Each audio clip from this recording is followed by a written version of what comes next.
Welcome, friends, to the Life in Motion podcast, a behind-the-scenes look at what God is doing in and through Life Community Church. I'm your host, Kyle, with my partner in crime, Dr. Phil Stevenson. Welcome. We're glad you're here. I'm glad I'm here, too. This is awesome. Hey, well, at your age, we should just be glad you're anywhere. Like I said, when someone says to me, "It's good to see you," I always say it's always good to be seen. Yes, the alternative may not be that great. So anyway, I get it.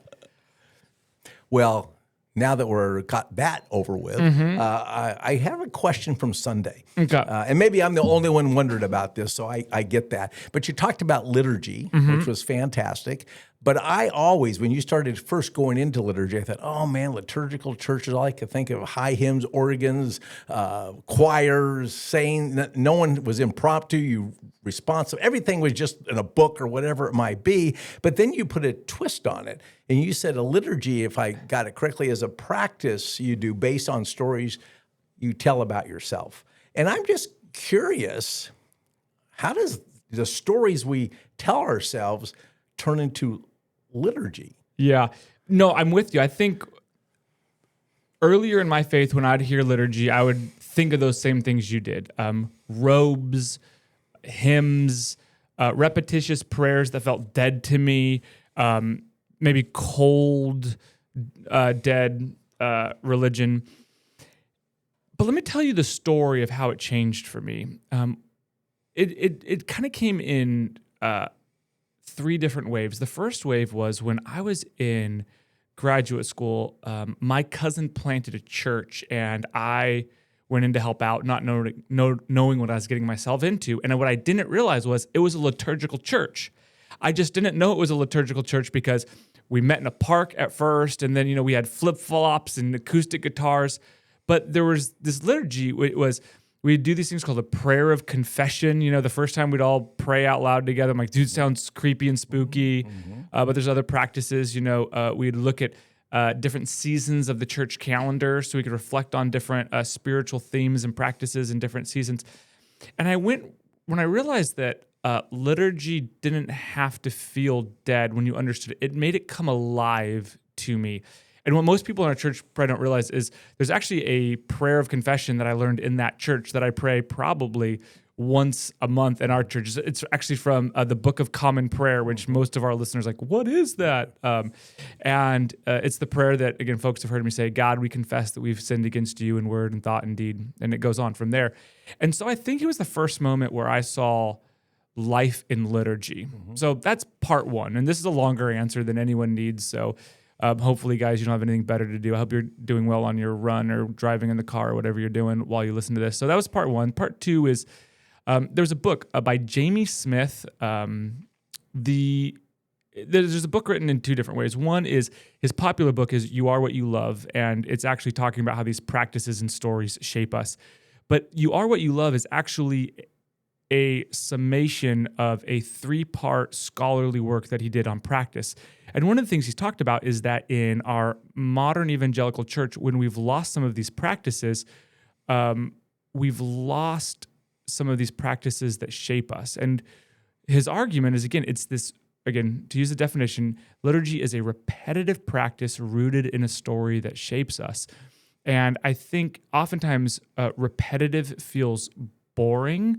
And I think sometimes we miss the story of a church service liturgy. A church service liturgy is talking about the life, death, and resurrection of Jesus and how his people interact with him. And when I took those two things, the life I found in liturgy at that church my cousin planted, and these big ideas that came from this book, what I realized was I think many of us are missing this aspect in our Christian life. I think in evangelicalism, often we want to try to inspire or educate our way into things. We want to inspire you. If we can inspire you to give and go, then that'll do it. And it's an emotional drive, which is great, but I think we all know it only goes so far. Or we try to educate people into it. I think that's one of the things we love about Protestantism is the commitment to teaching the truths through the Word of God, but also it's very...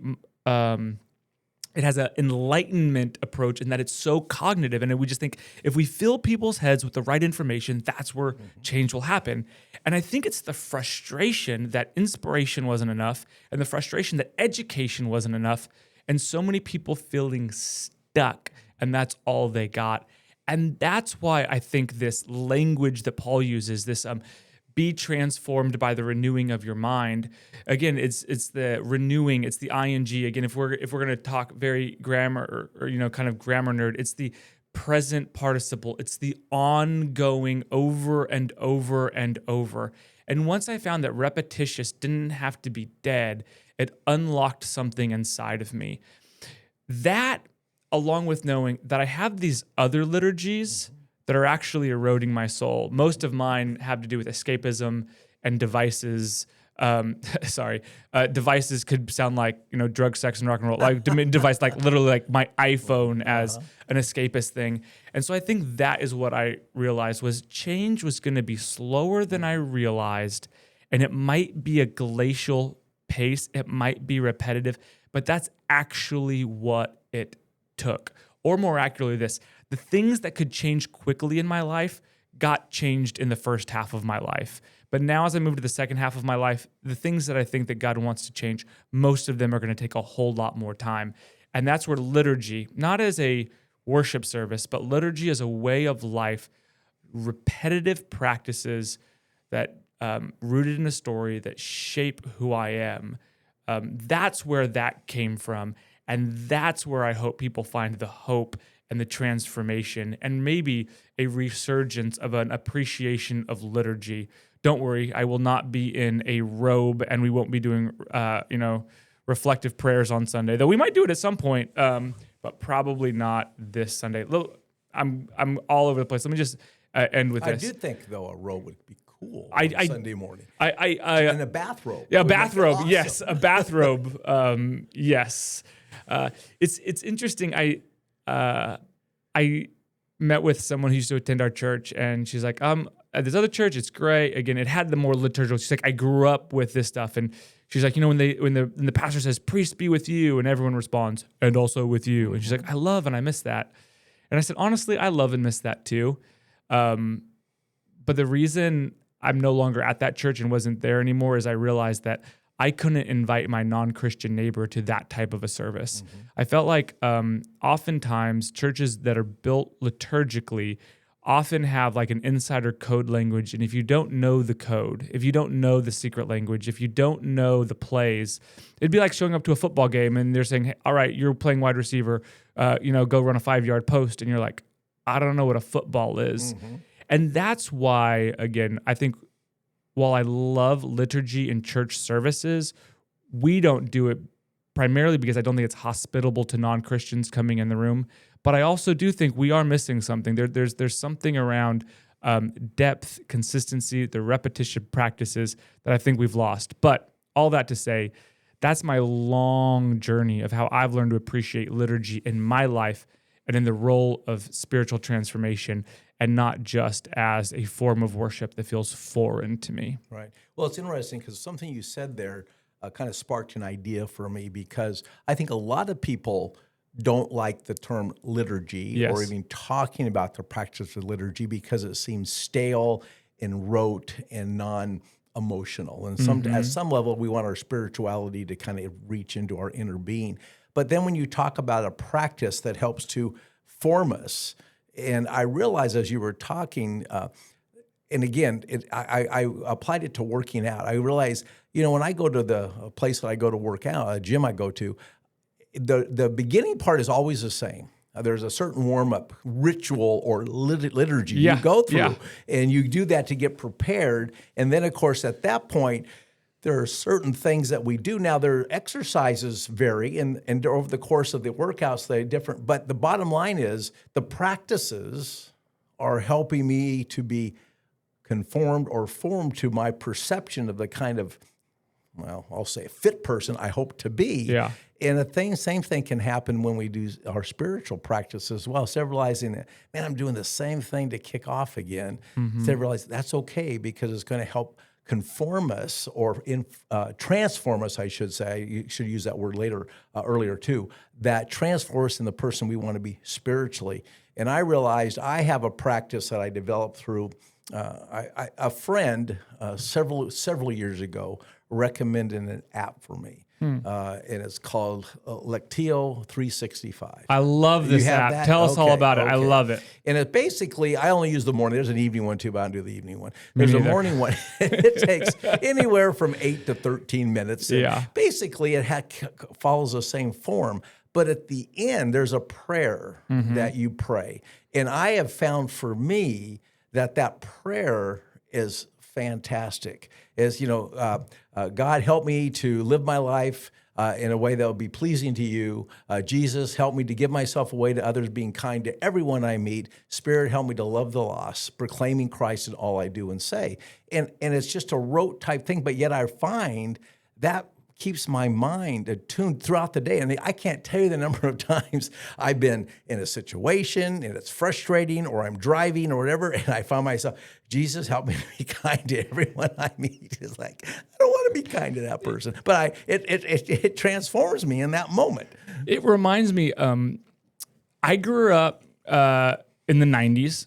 And when I was later in my high school years, there's this thing that came out that some of our listeners will know. It's called Napster. Napster was a music sharing platform. And it was amazing because now I'm like, any song you want is free. But what it did is it created a story, a repetitive practice that any piece of software I wanted at any time was free. So it started with songs you couldn't get anywhere else. And then it was, every song you got from these music sharing. And then it was, you need a new piece of software, a new video game. Hey, you need a new copy of Windows or whatever it was. And so I developed this repetitive practice of stealing copyrighted information. And the story I told myself was, it doesn't hurt anyone. That was my liturgy. Right, sure. But then there was a counter liturgy that countered it. The IT person at my previous church found out what I was doing. He's like, we're Christians. We can't be stealing software. I'm like, it doesn't hurt anyone. Like, you want to call Bill Gates and see if he's got a problem with it? So this is a true story. Glenn Nielsen, if you're listening, thank you. And I'm mad at you for it still. I'm 80% thankful, 20% salty. But he changed the password on my work laptop to, get this, piracy is wrong. Piracy is wrong. So literally every time I signed into my computer, I had to do piracy is wrong. I'll tell you, I don't steal software anymore. It might be because it's harder to do, but but again, the piracy is wrong was a liturgy. It was a repetitive practice rooted in a story, and it counterformed what I had done for many years. And Glenn Nielsen, credit to you for doing that. These repetitive practices, when they touch every part of who we are. I said sometimes it's just emotional inspiration, sometimes it's just intellectual, but I think it has to touch every piece. God wants to touch and transforms our emotions, our bodies, our actions, our past, present, future, every aspect of who we are. And I think that's one of the problems we have is when we oversimplify humanity to just human thinkings or human feelings or human doing, we miss the whole piece of it. Last thing on this before we transition to the next topic, you mentioned going to the gym. I want all of our listeners to know that was a passive-aggressive dig that he just took at me. What you don't know is he walked into recording today with a membership or a flyer for his gym membership. Look at it. Plyometrics Advanced Athletic Training Center, designed for all ages and ability. And he essentially just said, hey, Kyle, you need to join my gym, which was, I want to call a passive-aggressive insult. And now he's talking about gyms again as a practice that transforms us. So I'll say Dave Warner, which I'm probably sure you're not listening to this podcast. Shout him out. But to say, we you're have welcome. Tens of listeners. We have tens of listeners. You're very welcome for me to pass that on and try to get some more clients for you. But anyway. Look at last thing on this is you talk about these practices at train us. That's why I feel like I wish church was more like CrossFit. Have you ever been to a CrossFit gym? I have. I used to be in CrossFit in my younger years. In your younger years, back in your 60s? Exactly. Sorry. No, you're right, though. Maybe the late 50s. But Late either way, 50s, younger than I okay. am Once you now. turn 60, That's it was right. too much. I could get off on all kinds of things about CrossFit Sorry, I'm sorry. I'm all in.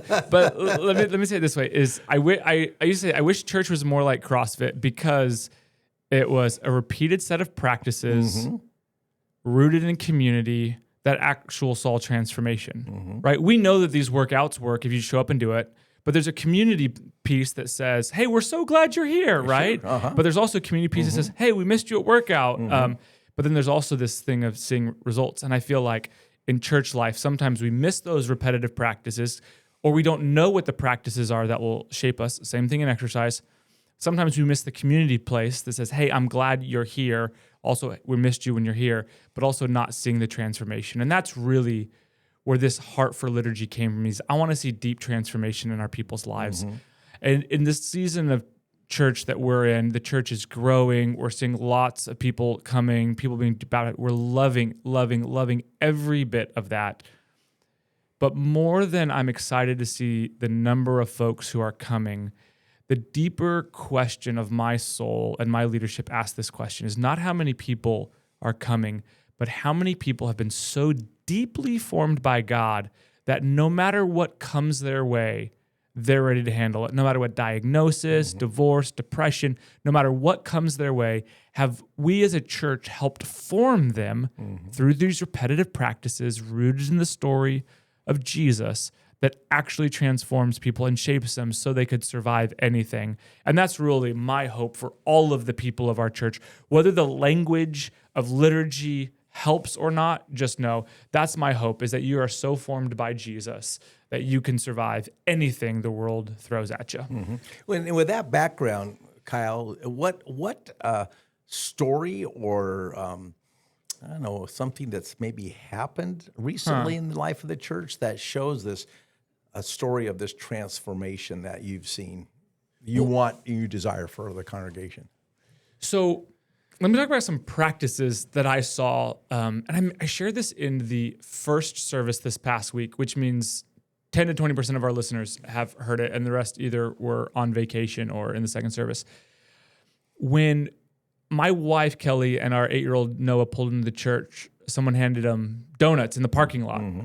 And I want to know where that person was because I missed them. So anyway. You missed them? I missed the donuts. Oh, wow. Guest services team, we want to give you shout-outs for the donuts and also shout-outs for not being there early enough. Either Phil came too early or too late, but I'll let guest services figure that out. I'll wear a big name tag this week and give him a donut.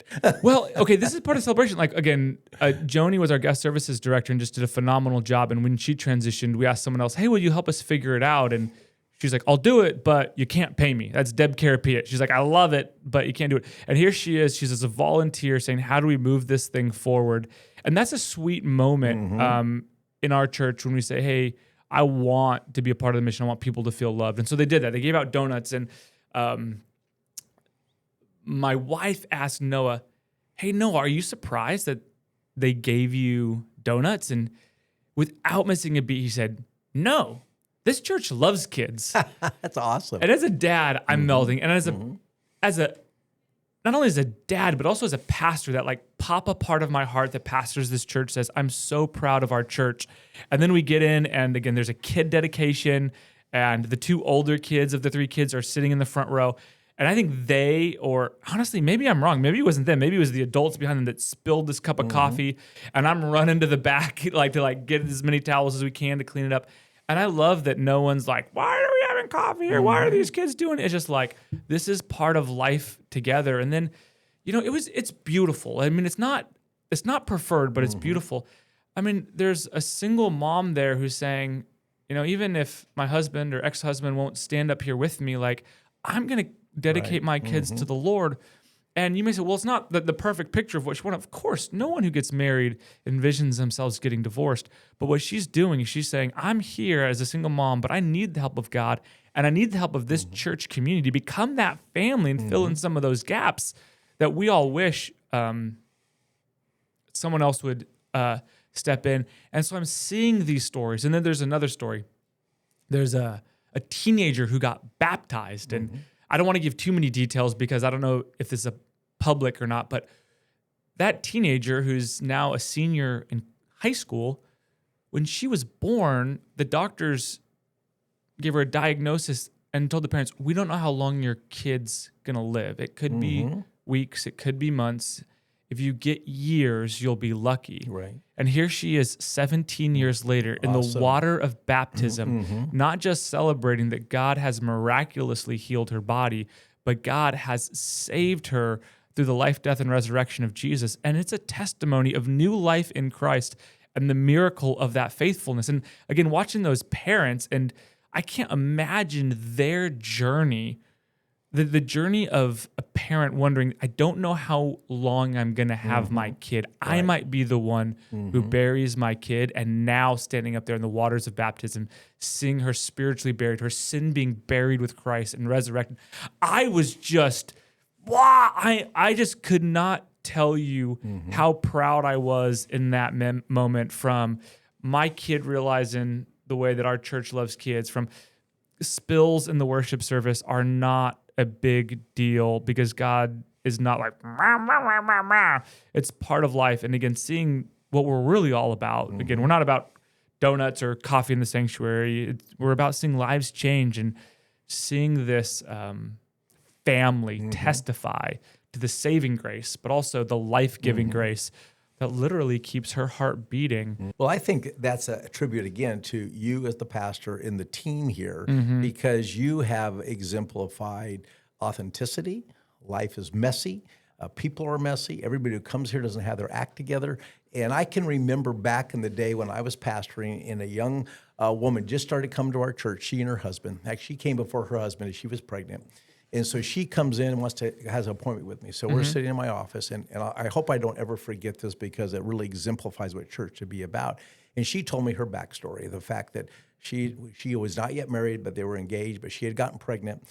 And she realized when she was pregnant, because they found out kind of this little bit of the same story, that this young life within her had a heart issue, and they were not even sure that it was a little boy, his name was Baxter, would survive outside of the womb. And they actually were recommending she abort the child. Wow. So she was struggling with that, wasn't a believer at that time.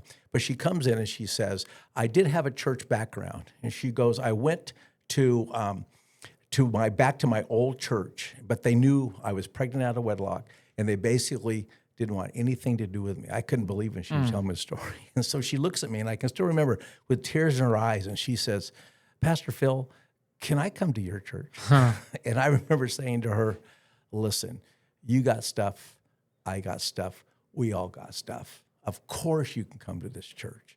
And as a result, she came to Christ, her husband came to Christ, the baby, they chose to bring the baby into the world. He actually lived long. He lived only to be about 1.5 or so, but he lived there in that time. And during that time, hearing their story, there were, at least that I know of, 3 other people who came to Christ. Wow. Because of Baxter. Wow. And I thought, here's this young life, but the bottom line being that we have to have church, and this church is one of those. It says we all got stuff. Yeah. Just, of course, you can be here. Yeah. I think the way we say here is we want to be a church for imperfect people.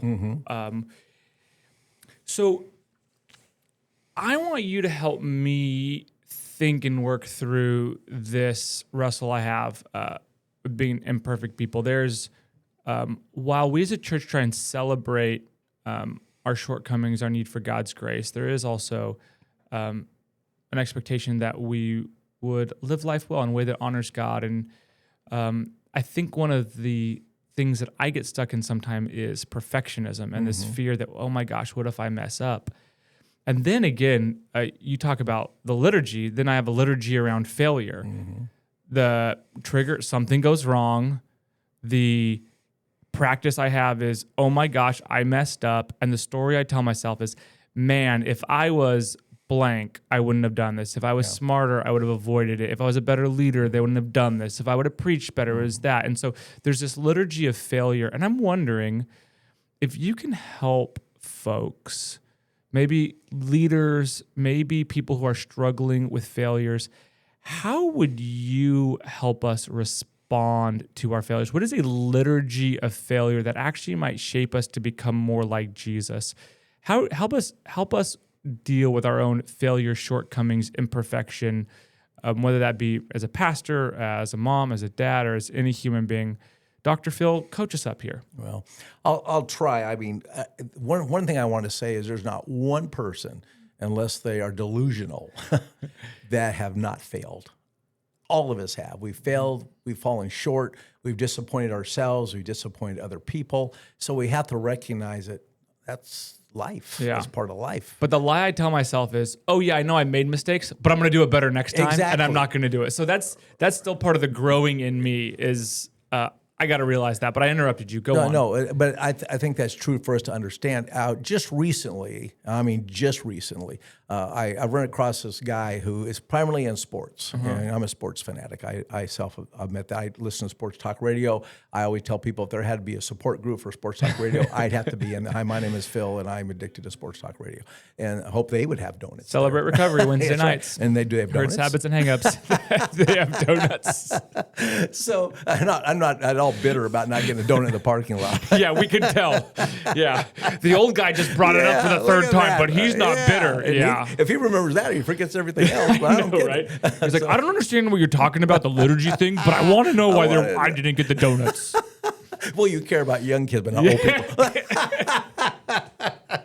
We're probably going to cut half this stuff out. But anyway, my goodness. so anyway, and this guy talked about what they called next play mentality. And it was fascinating. And actually, they had Coach K from Duke, former coach at Duke University. Yeah. And I can't pronounce his last name, so I won't even try. Krzyzewski. There you go, Coach K. And so, very good, by the way. Thank you. So they talked about the fact that when someone, in Coach K's situation, a kid misses a basket, a kid misses a block, a kid throws the ball away, they don't do a good defensive play. He said, the kids that I have to help them, you can't stay there. Okay, yes, you missed a basket. Yes, you should have hit a better pass. Yes, the defensive was lacking. But you have to go to the next play because what happened back there is not going to help us win the game because it's over. It's done. Next play. And I thought in terms of that for us in our life, and that is, we all have to go to the next play, whatever it is. Yes, we made a mistake, move on. Yes, we did something we probably shouldn't have done, but move on. Yes, we get disappointed at somebody. Let's make sure we make that right and then move on. But ultimately, we have to move on. And I know that's easier said than done. I recognize that. But therein lies the power of grace. We realize God's grace is sufficient for us. And even though we make a mistake, we move on in the grace of God, and we look for strength to get more transformed every day than we were the day before. It's not, am I better than you or someone else? It's, am I better in my relationship with God than I was before? I'll share this real quick story from way long time ago. There was a guy who was a college pastor at a church I used to go to as a kid, and he was a wild dude. I could tell you stories about this guy you wouldn't even probably believe, but he loved Jesus, but he was just out there. And so he was counseling somebody who came into his office and said, I just want to quit smoking. And so he tried to help him. And so the guy came back, they were meeting weekly. The guy came back and he said, man, I blew it. He said, what do you mean? He said, I didn't want to do any smoke, but I smoked. And he said, well, how many cigarettes did you smoke? And he said, whatever it was, I'll say 6. And he goes, how many cigarettes did you smoke before you tried to quit? He said, a pack. He said, good. You're only smoking 6 cigarettes now. You've done fantastic. And so that's what I'm talking about. It's like, okay, yeah. But are you getting better toward that person that you are telling yourself that story about? Yeah. And are you trusting the grace and the forgiveness of God so that you can move on? And I think it's that next play mentality that can help us in our failures and our disappointments. Are you saying there's a liturgy of the next play mentality? There you go. There's a trigger. You missed the basket. That's right. You have the choice. The practice is head up or head down. And then the story you tell yourself is, I'll get the next one. Or the story you tell yourself is, I shouldn't have taken that screwed shot. up. I messed up. Well, the coach is going to yank me. I'm going to brag on my grandson, one of my grandsons right now. And my oldest grandson's a kicker for Wood Creek High School. And so I had leveraged myself on the sidelines on one game. And I'm there and I'm walking up and down. I'm looking for someone to coach, the whole thing. And so he goes out to do the point after they scored a touchdown, and he missed it. And for a kicker, I always told him, you got to be 100% on PATs. Yeah. That's critical. But he missed it right. And so he's standing on the sidelines, and I walk up behind him and into the helmet ear hole, I say, short memory. And he just nodded. And what I was trying to tell him is that, okay, it's done. how about next time? Yep. Now, they didn't score any points or touchdowns the rest of that game, so he's living with this missed field goal. But the next 2 games, they scored 10 touchdowns, and he was 10 for 10 on his PATs. So that, to me, is an example. That was a disappointing moment for him. I mean, obviously, his team, that's his job to kick those extra points, and he didn't. But it was short memory, move on. And then the next 2 games, flawless. I love it. Yeah. Short memory. Sounds like a sermon in forgiveness there, but we're already out of time. Friends, thanks so much for joining us on the Life in Motion podcast. Thank you, Phil, for your wisdom and encouragement to keep going.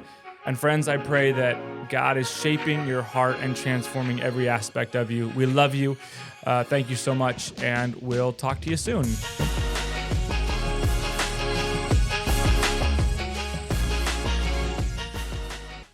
Are you still there?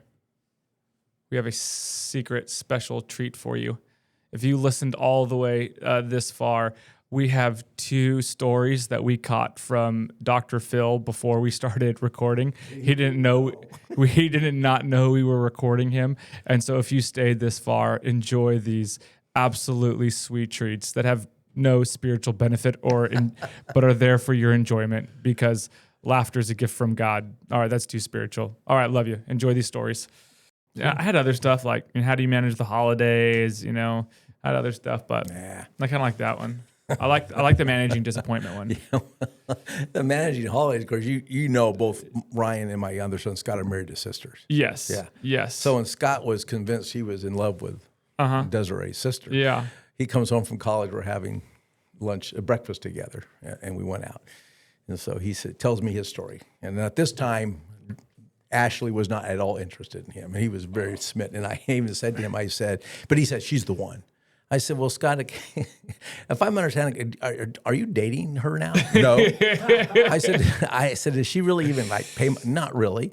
I said, but you don't want to disappoint the boy. But he said, I just know she's the one. And then he said, do you think it's weird that I'm falling in love and I hope to marry Ryan's, I think she was his fiance, sister? And I said to Scott at that time, I said, listen, all I see is easy holidays. I said, only managing a few families. Are you kidding me? This would be awesome. This is so good. So good. Oh, easy holidays. It feels a little bit like, I don't want to call it like the royal family. That's more incestuous than I think it is, but it's almost like the Wesleyan power couples, like they were bred for this. You know what I mean? I don't think like it was an arranged marriage to keep keep But holiness I tell in the you, family. where a lady in church during the greeting time at Ryan's at that time, father-in-law's church down in the Pocket area, and I don't like greeting time. I know. There's no ifs or buts about it. So the dad was new pastor there.